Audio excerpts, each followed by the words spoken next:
Ladies and gentlemen, the Most Honorable Andrew Holness, Prime Minister of Jamaica.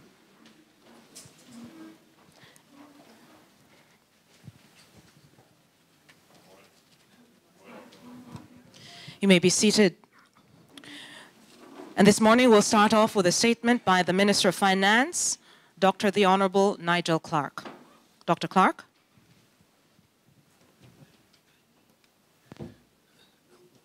Prime Minister, the Most Honorable Andrew Holness, members of the Cabinet, visiting Vice President of the World Bank, Mr. Alex Van Trattenberg, Tashin Said, who is Country Director for Jamaica, Galina Soritova, and Judith Green, both of the World Bank Group, members of the media, and members, Permanent Secretary, of course, both Permanent Secretaries.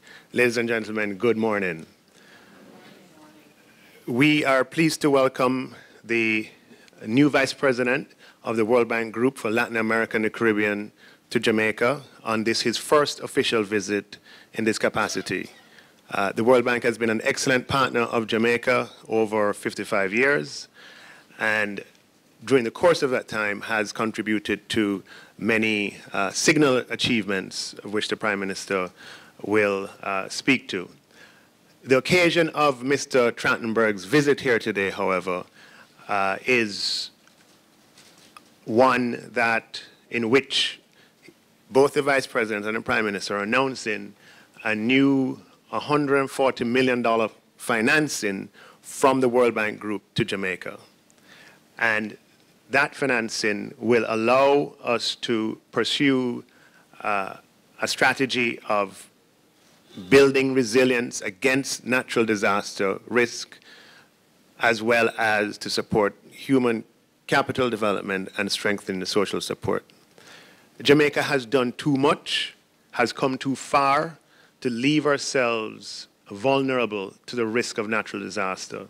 And as a result, Jamaica has been leading the way in the Caribbean, working with the World Bank at putting in place a multifaceted and multi-sectoral strategy that responds to the risk of natural disaster. In particular, we're working on a policy that addresses the fiscal risk of natural disaster, whereby in the event of natural disaster, too often in the past, budgetary resources have been diverted away from social and physical infrastructure development, and that over time, impoverishes our people. We expect that during this financial year, with the two budget operations that total $100 million, we will be enabled by this and working with the World Bank to enter into transactions that allow us to insulate ourselves from high event or high impact is the word I'm looking for, high impact natural disaster events. You will recall that recently the government transferred $2 billion to the contingencies fund for the first time as a buffer against natural disaster, and to be complemented by this operation, we'll be putting ourselves in a far more robust position in the event of that risk. And again, Jamaica is leading the way in this regard. The other components of the loans include $40 million for strengthening the social safety net and for addressing some of our human capital issues. The government has a broad social safety net strategy, but as we know, simply allocating more money does not necessarily solve the problem if we don't have proper targeting and we don't have the other strategies that can complement. So to put ourselves in a position where we can allocate more to the social safety net, we have to engage in a comprehensive public expenditure review of exactly how things are being done now, what the gaps are, and what are the best strategies available to address those gaps. And we'll be doing this in partnership with the World Bank, and for that we are truly grateful. The final piece acknowledges that our growth is going to come from all of the structural reforms that we're doing as far as the macroeconomy is concerned, and all of the reforms we're doing in infrastructure to make business more competitive. But at the end of the day, we have to have human capital that is trained and that's competitive for us to be able to have sustainable growth. And the final component of this new package that's been announced today will address the human capital side of the equation. So we welcome Mr. Van Trachtenberg to Jamaica, and we know that it will be the first of many visits. The World Bank has been here for 55 years, and we look forward to working with you for decades to come. Thank you. Thank you, Dr. Clark. May we now invite the Vice President of the World Bank for Latin America and the Caribbean, Mr. Axel Van Trotzenberg, to speak. His Excellency, Mr. Prime Minister, members of the Cabinet, ladies and gentlemen, good morning. It's a great pleasure to be here. And the objective, actually, of my visit are maybe twofold. First, learn firsthand about the situation in Jamaica.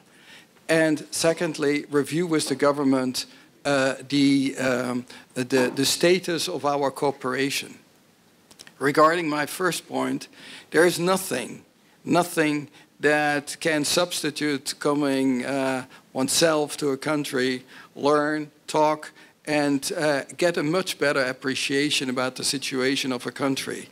I think that is something that is extremely important, is to have a chance to talk yesterday with students, with the private sector, today with the government, about the situation in the country, and then also learn what are the achievements and what are the challenges.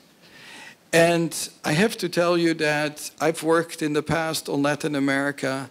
I've been completely, and I hadn't followed Jamaica in the last couple of years, I have to admit. But I have to tell you that it is extremely impressive what I see in terms of the achievements macroeconomically. I don't know any country, and I've worked on many countries, that has achieved over a sustained period of time the fiscal adjustment and reforms that Jamaica has done, and produced a most spectacular reduction of its debt levels that reached almost 150% to fall this year below 100%. I can only congratulate the country for this. It's certainly a world achievement. Probably you would be #1 in terms of that success. So I can only encourage you to continue this, because many countries could start learning from that miracle, Jamaica. And I think that is very, very good news, that despite many challenges, that the country has made this enormous progress. And I think for the World Bank, where we learn from other countries, I certainly mentioned already to the finance minister that we may need to actually highlight it a little bit more also in the membership, so that other countries can also learn what are the factors behind this. That doesn't mean that that the macroeconomic achievements are the only ones. I think there are many other things that are very encouraging. This is particularly the collaboration also with the World Bank. As we see it, we have had an excellent run over the last couple of years with very, very good cooperation. And what I like particularly is that the government of Jamaica is challenging the World Bank. It would not be very encouraging if we don't have that challenge. And I think that is also what keeps us on our toes, and also to see what we can do additionally. We have developed, I think, good programs together, but as it is with the economy, as well as the relation with the World Bank, we cannot be complacent. We have to continue to challenge ourselves. What is the next frontier in terms of cooperation? And I think the Minister of Finance has just mentioned this already. There are big challenges as they relate also to climate change and the resilience dialogue. This is a very difficult area, not only for Jamaica, but for other Caribbean and other island countries, and unfortunately many other countries in the world. So we have actually this as a future challenge, and it is a major work program in which we have to do. A second area, which also the Minister mentioned, is the Human Capital Index. The human capital is probably the most precious resource this country has and every country has in the world. So the challenge is how we actually nurture that, develop it, and also translate it ultimately in jobs and into prosperity. And so in this area, certainly we see this as a core mission of the World Bank, that behind our mission is thinking about development, but not in a clinical way. It is behind there is human capital. It is employment. It is well-being, and so we are quite excited to work with Jamaica about this agenda. This is a long-term agenda in which we will need to develop it.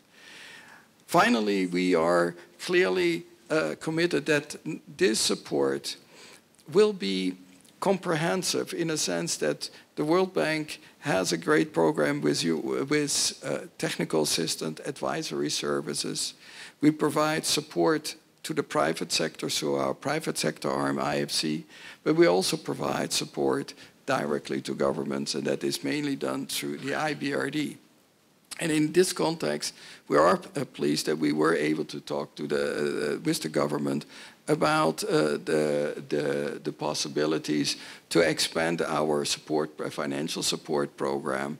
And we are excited to do that over the next, I think, year or so, that we develop these new programs.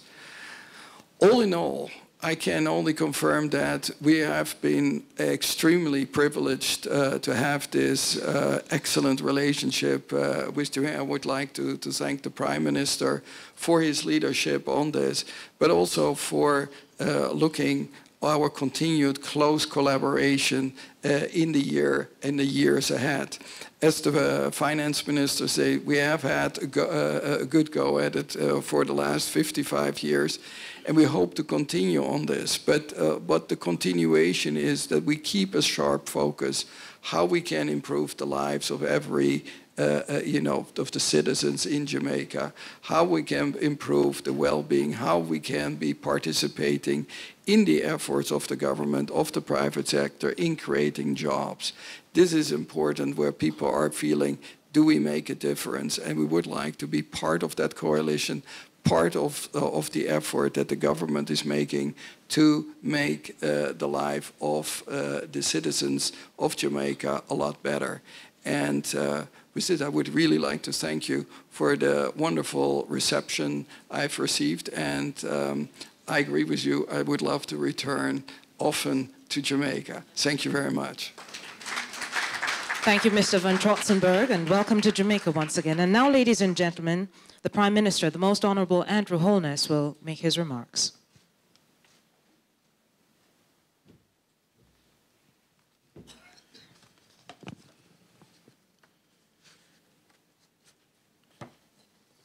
Cabinet Ministers,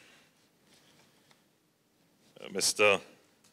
Axel Van Trotzenberg, Vice President for Latin America and the Caribbean of the World Bank, other officials of the World Bank, permanent secretaries who are here, heads of public agencies and departments, media representatives, ladies and gentlemen, good morning.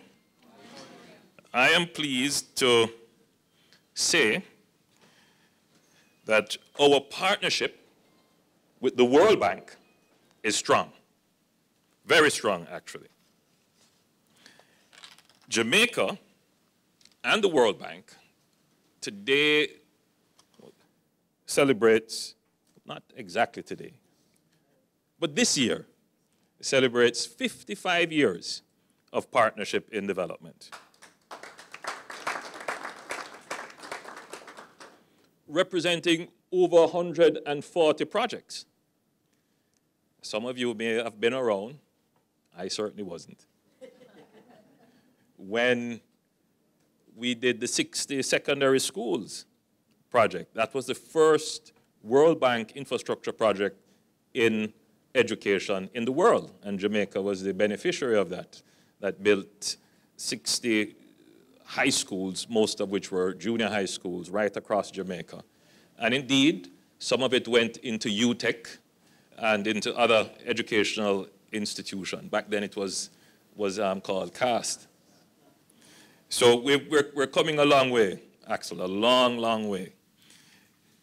The Minister of Finance recently attended the spring meetings of the World Bank, and there had discussions to secure the resources that we now make mention of publicly. That is 140 million US dollars in additional support. This comes as a result of good management of the economy. So in effect, there is a premium for good management.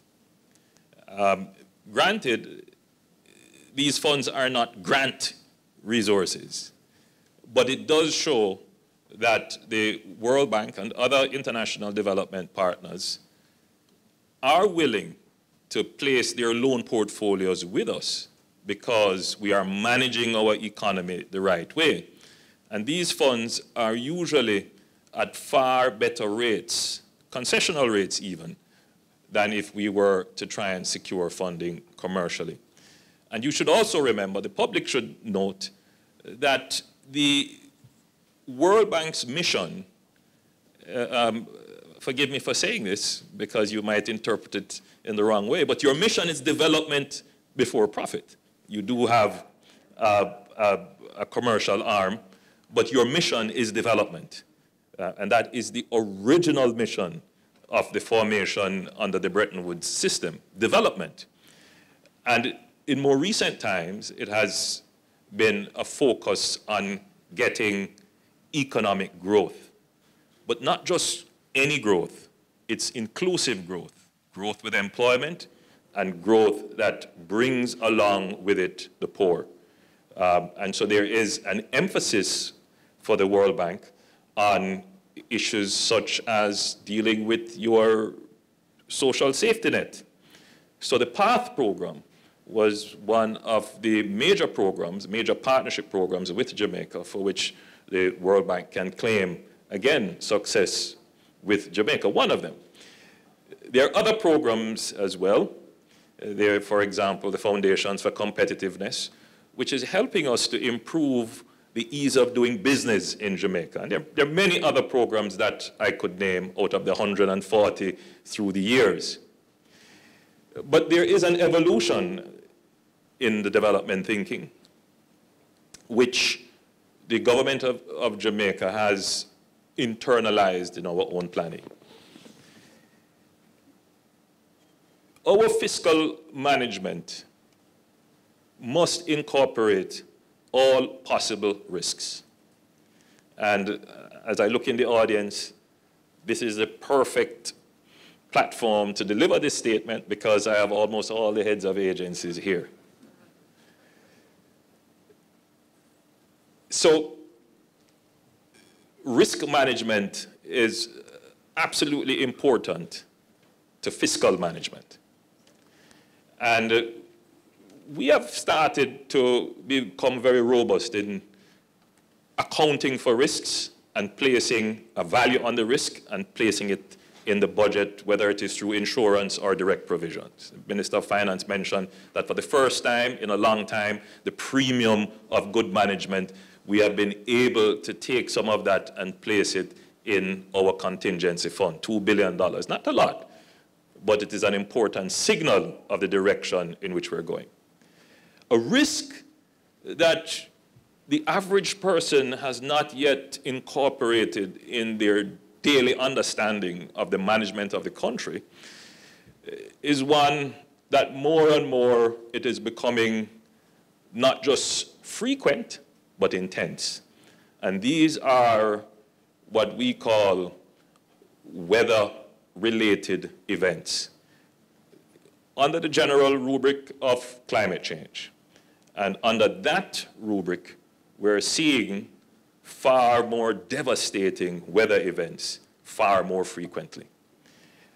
And it is estimated that, for example, between, let me give you the exact figure, between, I found it very interesting, between 1993 and 2003, we had 26 natural disasters within that 10-year period. And it inflicted $2.2 billion of losses on our economy. It wiped off about 1.5% on average of our GDP over the period. Now, it is estimated that if, and knock on wood, God forbid it to happen, if there were a Category 3 hurricane, and it, well, this is all speculative, and we won't even bother to say it, but were a Category 3 hurricane to happen, and it affected Jamaica, then we could possibly lose 2.5% of our GDP. Now, we are growing at, the last full year was about 1.7. We are at about 2%, looking to be 2%. So a natural disaster of that magnitude would cause us to have negative growth in that year and possibly shave off 5% on the following year, 0.5% rather, on the following year. So these are risks. Now, it is not that we're just going to lose the growth. It is also that we have lost some revenues that we will have to replace. And we will have to replace that through possibly borrowing, unplanned borrowing. And that could put on 7% on the base of our debt. So right now, we have worked so hard to move our debt from 149% of GDP to now just under 100%. If a disaster were to happen, it would shift us back to over 100%. I'm saying this to this body and to the public that is listening, that while we take the compliments from the World Bank about the economic progress that we have made, I still wish to remind Jamaicans that we are in a very tenuous state. We are still in a situation where there are many risks out there that could disturb our currently good trajectory. And we must all be mindful of this. So it is not just being mindful, it is also being proactive. So what we have been doing as an administration led in terms of the Ministry of Finance and Minister Clark, this initiative in partnership with the World Bank and other development partners is to try and develop the financial instruments that will protect us. And the protection really is to give us quick and easy access at rates that are affordable and conditions that are aligned with the disaster or unplanned for emergency. Those could include, for example, catastrophe bonds, certain insurance products. And that is what we're working on now. And the additional resources, a part of that will help us to be prepared for these eventualities. That is a part of good governance, to make sure that in the long run, Jamaica can continue on its path of economic independence. Another area of focus with the World Bank is that we are seeing growth emerging.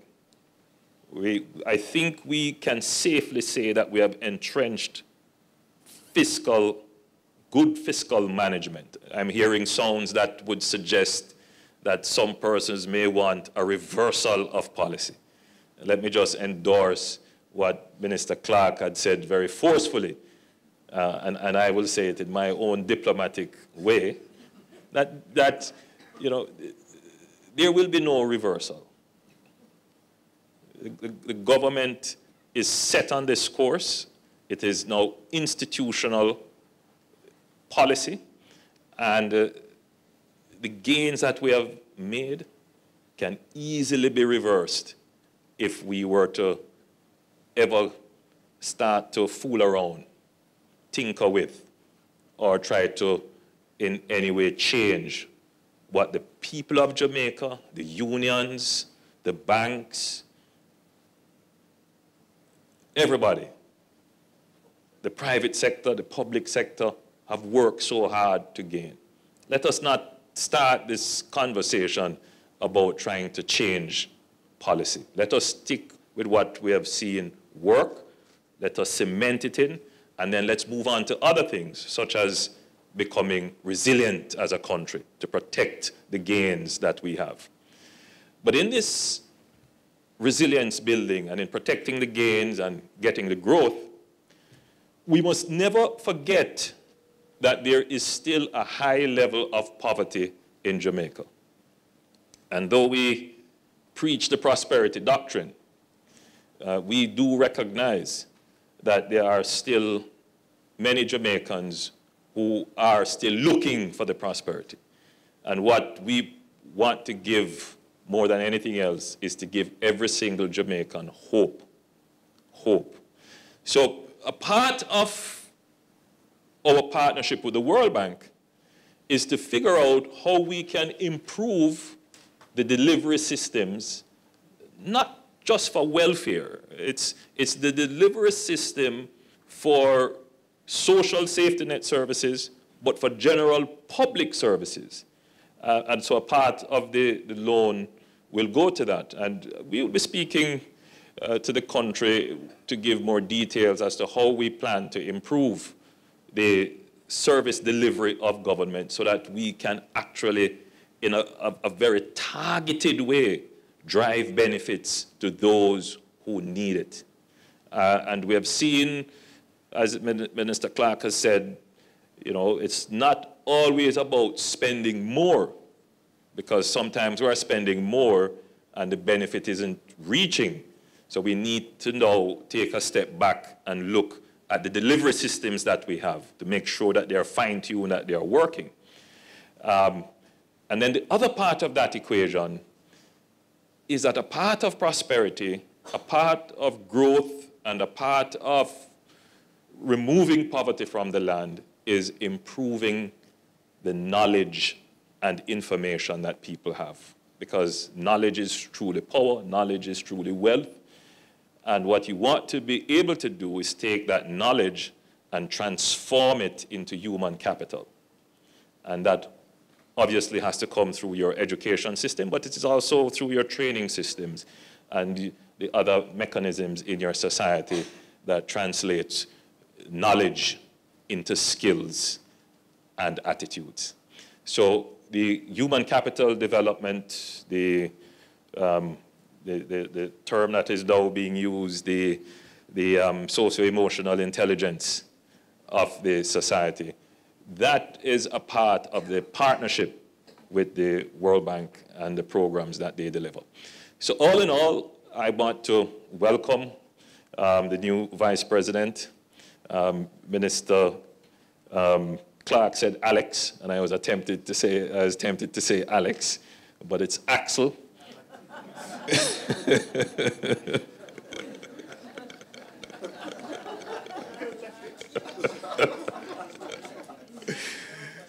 So we want to welcome you, Axel von Trotzenberg. Welcome you to Jamaica, welcome you to the post. We look forward to working with you. We consider it a great honor and privilege that you have decided to visit Jamaica.